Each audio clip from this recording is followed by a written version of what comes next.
Time to do the job. Time to do the job! Behold the jobber of jobbers. Danimal Jobber.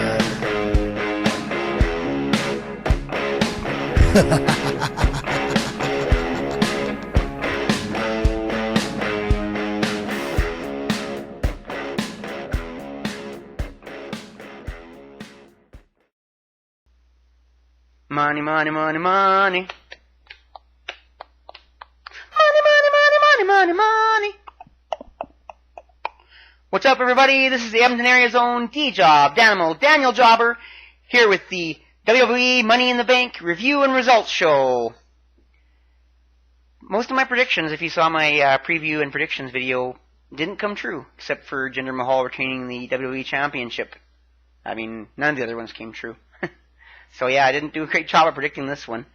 It was different than I expected, although they went with a lot of the favorites that were predicted to win in the Vegas odds.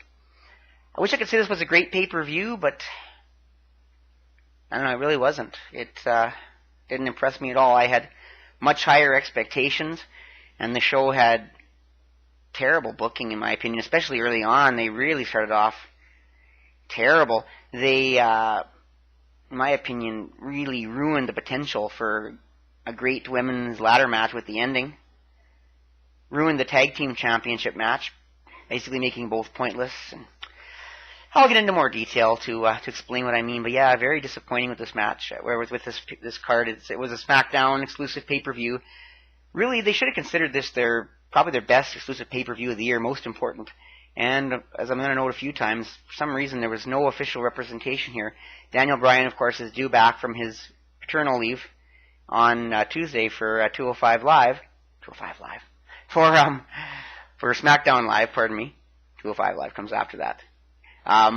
But Shane McMahon was not here, and that's a problem for me with the way they made it sound like, oops, this didn't go like we had wanted to, yet there's no one in attendance to help make it right. It made absolutely no sense to me. There was no official, intervention at all, just referees. So yeah, I was pretty disappointed with that. But anyways, let's get some of the details here. Don't want this to go on for too long, but yeah, not very impressed with this show in St. Louis tonight. So anyways, first off, the kickoff show was actually really good. The match with the Hype Bros back for the action for the first time since Zack Ryder got hurt. And they're really getting on with the crowd, even with Zack Ryder being gone so long. And of course, Mojo Rawley building his his fan base or whatever. In the middle of the match, he was going to, I guess they're against the Colognes, I guess I should say, the formerly known as the Shining Stars, formerly Los Matadores, with the masks on, and of course El Torito the Bull. But anyways, they're now the Colognes, which is their family name. They're from Puerto Rico, cousins or something of the family that Carlito is from, all the Colognes. But anyways, early on in the match, or somewhere in mid-level match, Mojo Rawley was pointing at one of the Colognes and going, "He ain't hyped," and the crowd was chanting along with him, "He ain't hyped."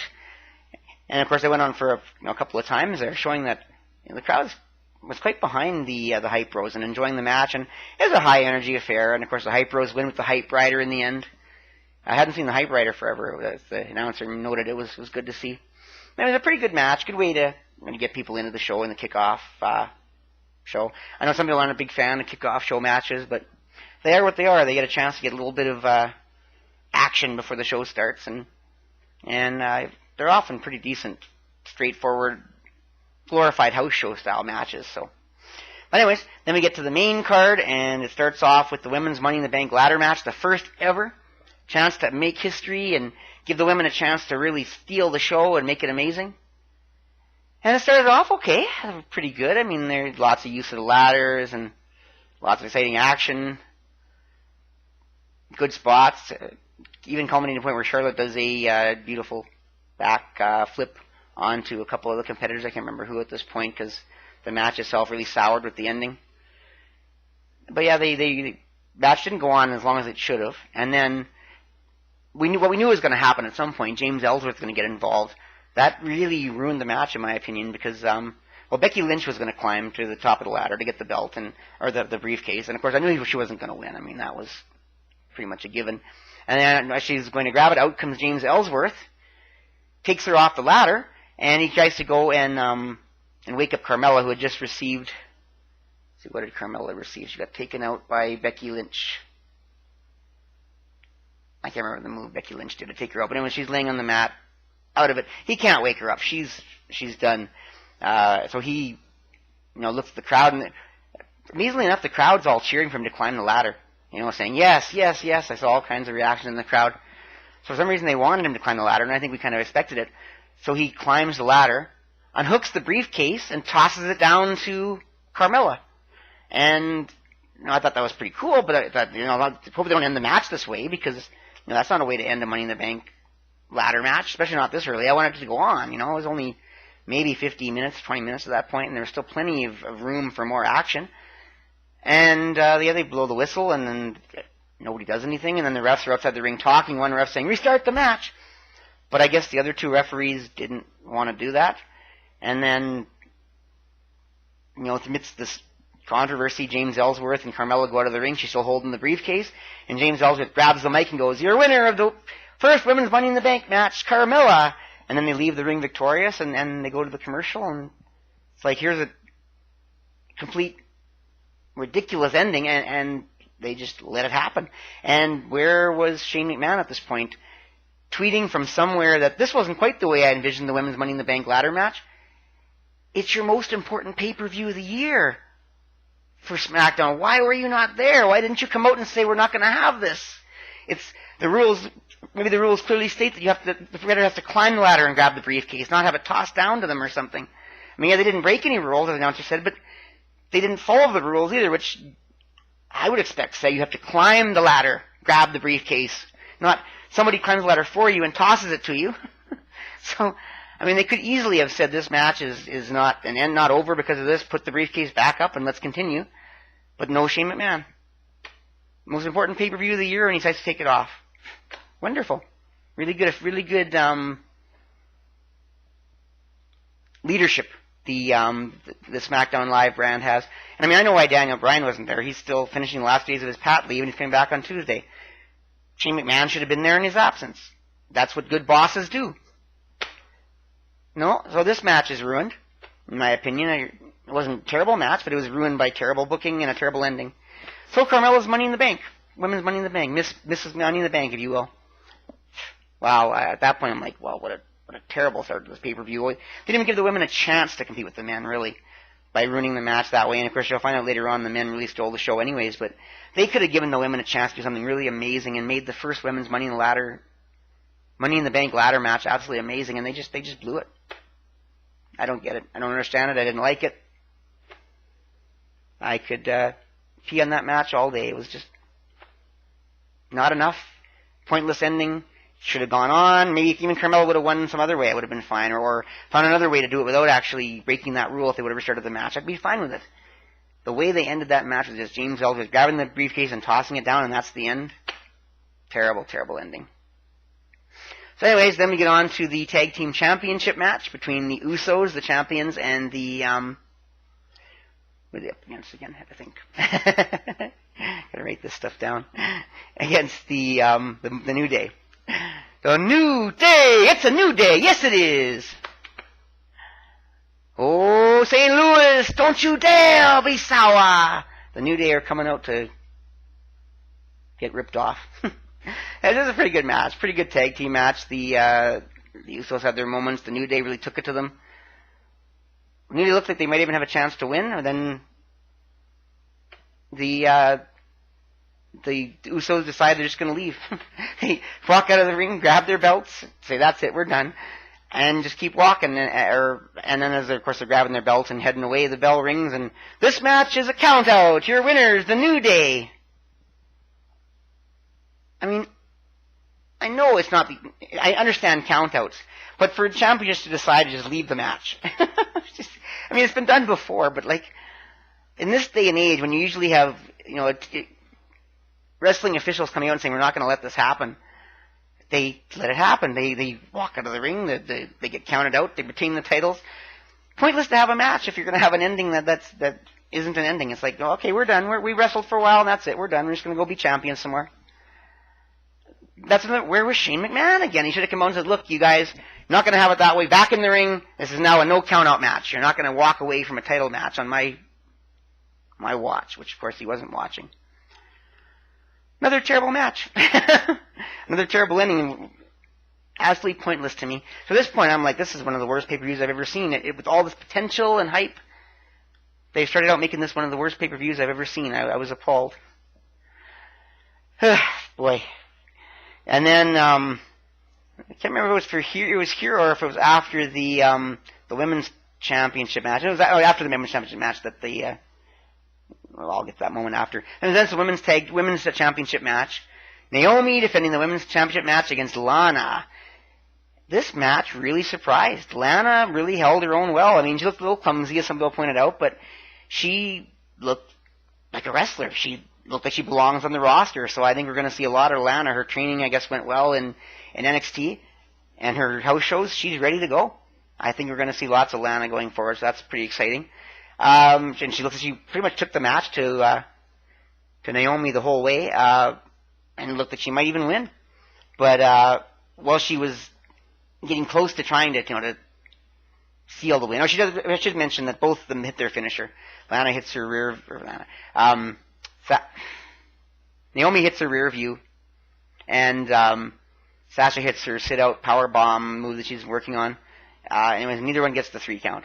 And it just as Lana's about to set up to try to get a win, out comes Carmella and James Ellsworth with the Money in the Bank briefcase. They go over to the timekeeper, tease that they're going to cash in, but no, they're not going to cash in at that point. They say, no, we're waiting. So they sit there and they watch the match, and Lana does a few more moves, and then Naomi reverses it into her submission hold. She had won her last match with, or whatever it was, and Lana's forced to tap out. And Naomi retains the women's championship. I guess I did predict that part, sort of, but I also predicted a cash-in by actually Natalya, who I thought was going to win the Money in the Bank. But at this point, I really predicted Carmella was going to cash in. But Naomi's pretty much full strength, or appears to be, well on her feet, ready to wrestle some more. So Carmella doesn't cash in. At that point, I knew Carmella wasn't going to cash in, because generally you cash in when the champion is down and out, and that wasn't one of those moments. So Carmella walks away with her briefcase at James Ellsworth, and Naomi retains the title. So it wasn't a bad match. Actually, a pretty good match, but it's an opportunity to cash in and make a little bit of history with the women's Money in the Bank match, and they end it in a way that doesn't allow that. So whatever. It was a match, and it was a decent title match. Still didn't make the pay-per-view that much better than what it had been, but at least it had a good decision at the end.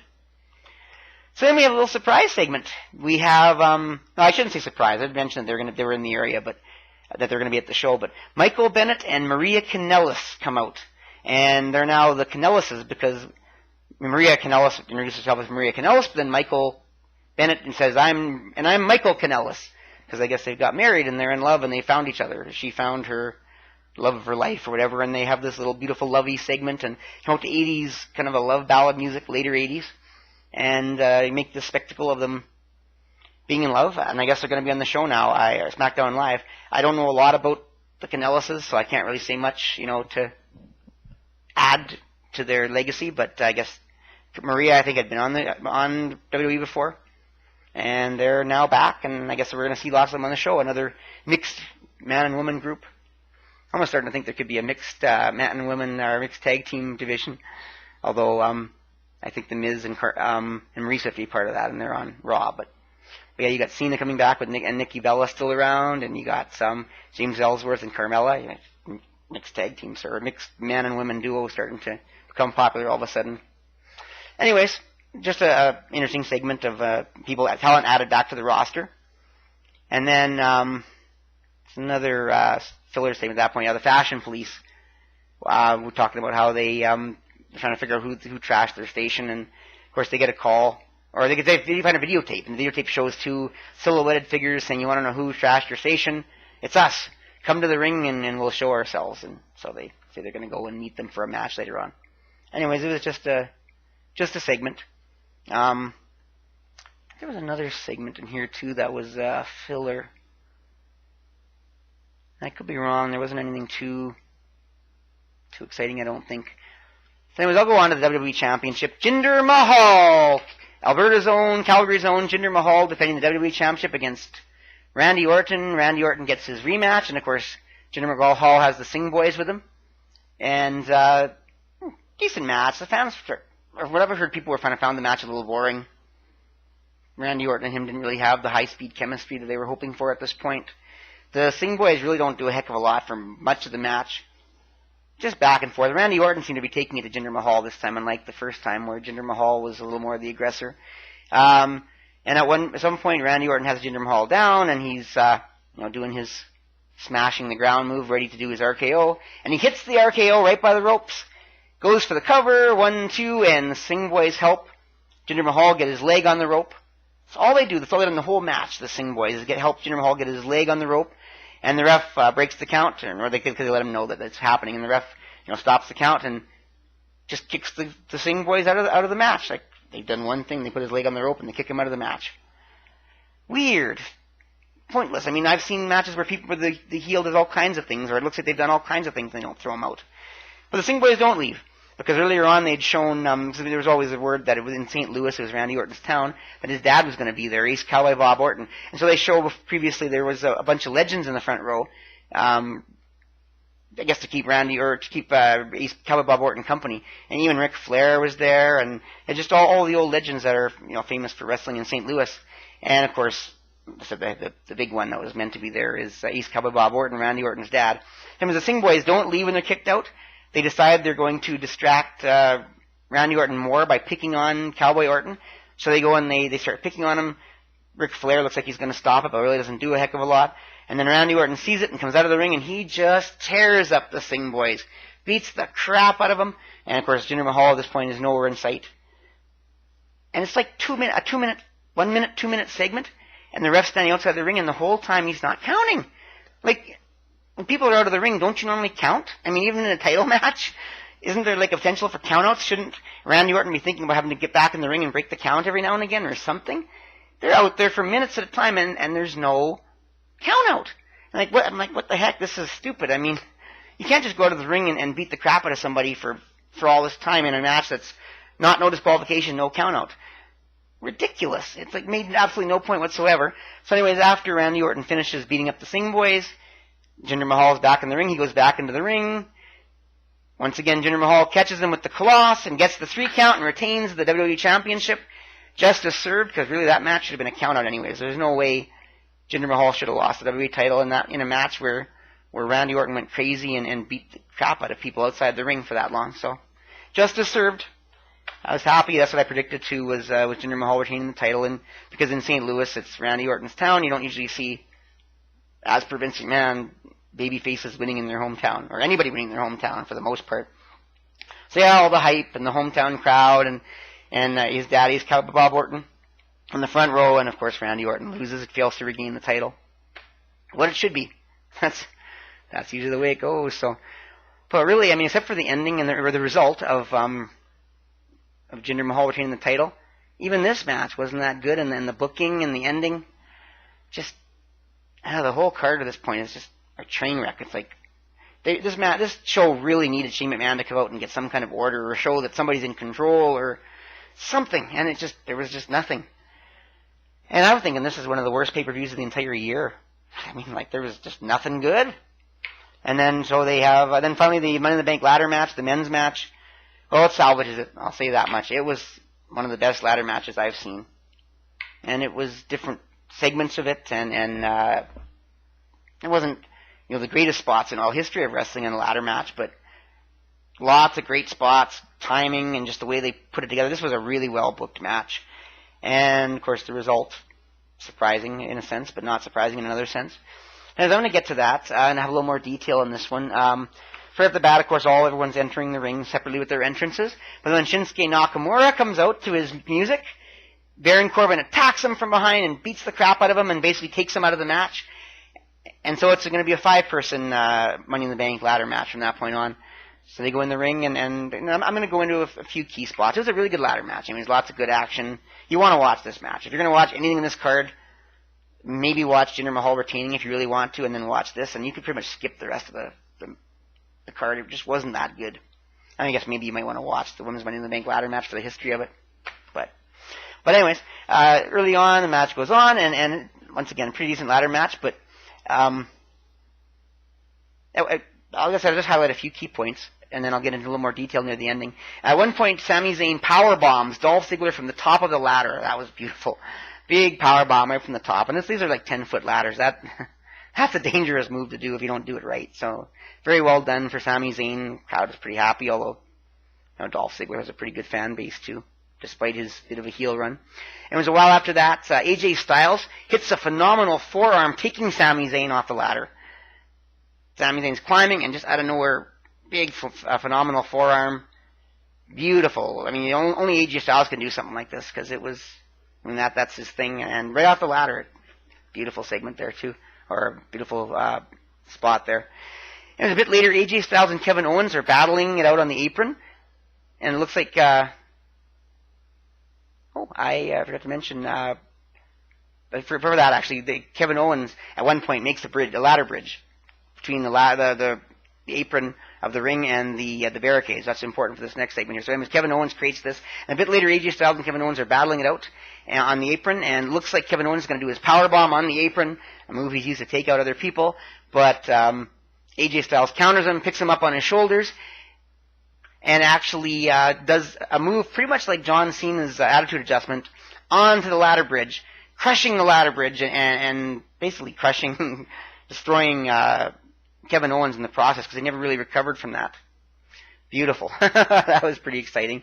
And this was, actually, just before that, too, AJ Styles actually chokeslammed Baron Corbin on the ladder bridge as well, so they used that ladder bridge very well in this match. But anyways, this breaks the ladder bridge, breaks Kevin Owens. He never really recovered from that match, and he was my prediction to win it, so it was too bad that we didn't see more of him in the end, but he did have one more little moment left, and I'll get to in a moment.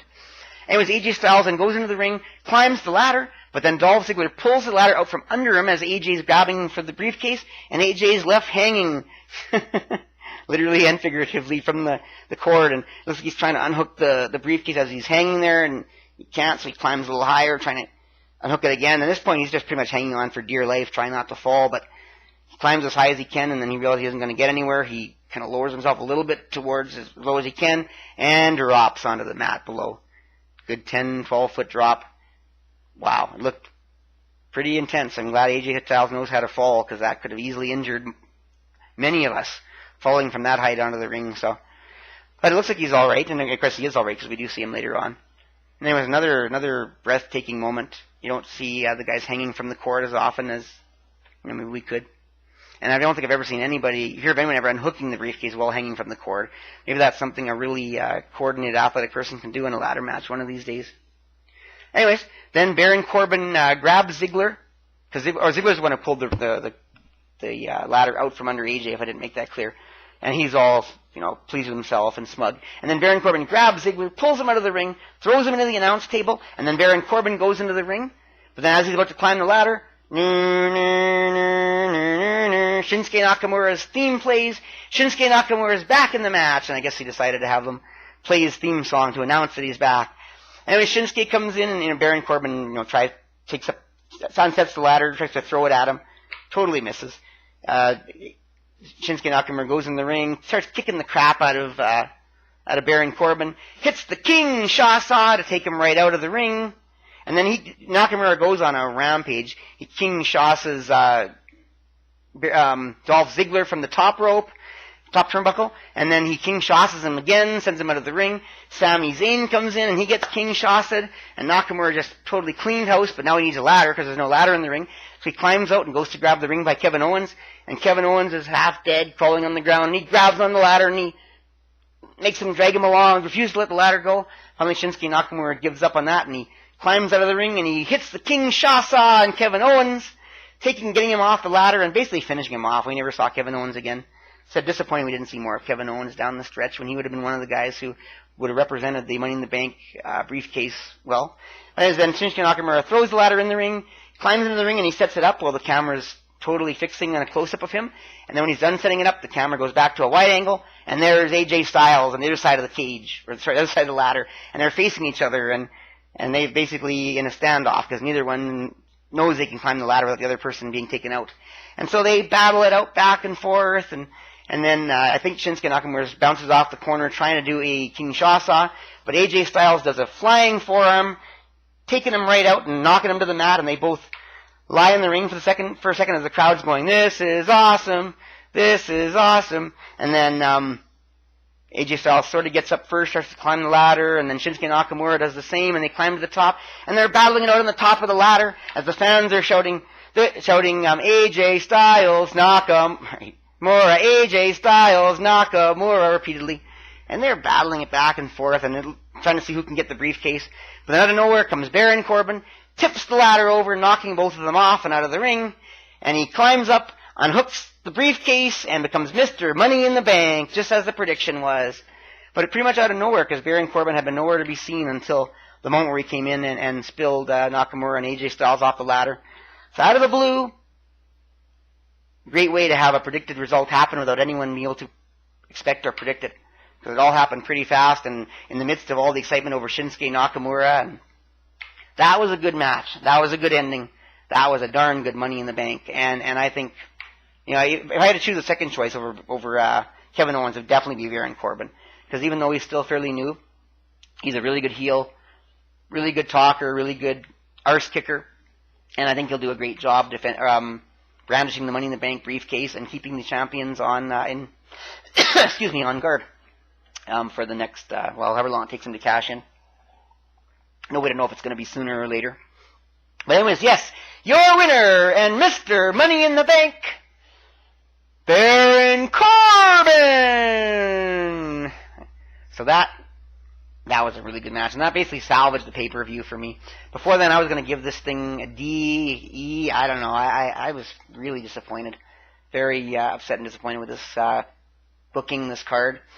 But with this match, I'm going to give it a C-. I think this match really salvaged the pay-per-view. It's a shame that they said they didn't give the women more chance to live up to this. But it was all about the men in the Money in the Bank ladder match, and I mean, I guess that's the name of the pay-per-view. That's what it had to be. It had to be the main event that sold the show. Just disappointed. They had so much else they could do with this. Had so much potential, and I know I was so excited and looking forward to a great card beginning to end. Oh, excuse me. And it just wasn't meant to be. So yeah, it's what it is. And just to recap the results, we have the Hype Bros defeating the Colons in the kickoff match. We had Carmella and James Ellsworth basically cheating for all extents and purposes to win the Money in the Bank ladder match, with James Ellsworth climbing up and tossing the briefcase down to Carmella, and no one there to put a stop to it and make them continue the match. And we had the Usos leaving the Tag Team Championship match and getting counted out to retain their titles. Ugh. We had Naomi retaining her Women's SmackDown Tag Team Championship with a submission hold over Lana, and a pretty good match and showing from Lana, and Carmella teasing a cash-in but not actually doing it. And then, of course, we had the Kanellises come out and introduce themselves and announce that they're on SmackDown Live now. And then, of course, we had Jinder Mahal retaining the WWE Championship against Randy Orton, in the midst of Randy Orton going crazy and taking out the Singh boys and basically not paying attention to Jinder once again, going in the ring, getting hit with Jinder Mahal's Colossus, and getting pinned for the 3 count. And then finally in the Money in the Bank, I didn't even mention the, I totally forgot to mention the filler match that I had set up before with the Fashion Police trying to find out who had trashed their studio. So it was before the Money in the Bank ladder match, right before, after the WWE Championship match. The Fashion Police go to the ring, and then out come the Ascension, and whoosh, pretty much all the excitement over that build up towards who trashed the studio is gone, as Connor and Victor come out, and very much a typical match you'd see on the kickoff show, but I guess I had to get a little more mileage out of it and end an ongoing segment on the show, on SmackDown Live. And I don't even remember that being that good of a match. I basically, this is your chance to really go to the washroom and grab your new beer, because it was just a filler match. They decided you take a match that would normally be on the kickoff show and make it a filler match. But at least, I guess if you want to say something, the Fashion Police, who I thought would get a match on the kickoff show, got a match on the main card, even if it was only against the Ascension, and it was just a filler time filling match. As I said, I'm going to give this show a C- thanks to what was salvaged by the Money in the Bank ladder match. It's one of the better ones I've seen over the years, so yeah, if you got a chance to go back and at least see that, I recommend that. The rest of the card, it's really up to you. If you know the results, you may not even need to watch them, because they really weren't anything out of the ordinary or anything really super exciting or anything like that. So, well, anyways, I'm going to leave it at that. That's Money in the Bank for this year, the SmackDown exclusive pay-per-view from St. Louis. Once again, I'm Danimal Daniel Jobber, the D-Job from the Edmonton area. And this has been the Jobbing Out with Danimal Daniel Jobber, WWE Money in the Bank review and results show. Thanks for jobbing out with me this evening, or whenever you're watching it on YouTube, or listen to it on the Edmonton Sports Podcast Network. Of course, these shows are always brought to you by the Edmonton Sports Podcast Network. I always have my shows alongside such great podcasts as Mike the Ref's own The Blown Call, and his shorter show, the Quick Calls, pardon me. Of course, great wrestling action with CWC Evolution and RCW Breakout. And, of course, the Sound of Struggle podcast with Chris Parrish and Maniac, Maniac's blocked me on Twitter, so I still have one to pick with him, but that's besides the point. But anyways, watch us on YouTube, on iTunes, on Google Play, and on the awesome cellular app Podbean. And, for whatever way you watch us, make sure you thumbs up, like, subscribe, leave us comments. We always tell us what you want to see, tell us you want to see more of this or that. Communicate with us. We always love to get feedback from our audience. And when you realize we're as awesome as it gets, make sure you go to whatamaneuver.net, or now, of course, you can go to my page on danimaldanieljobber.ca and get exclusive merchandise from the Edmonton Sports Podcast Network, and, of course, the official Danimal Daniel Jobber merchandise, like this t-shirt I'm wearing. And, support us that way.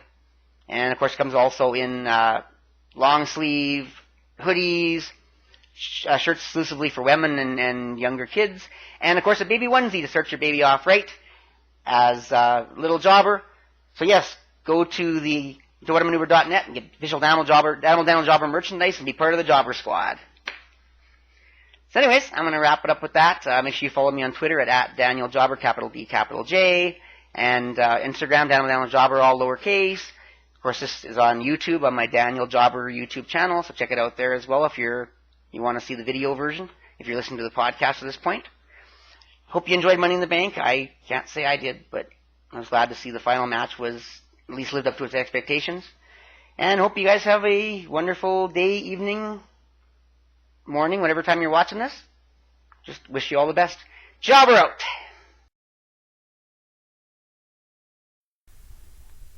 Time to do the job. Time to do the job! Behold the jobber of jobbers. Daniel Jobber.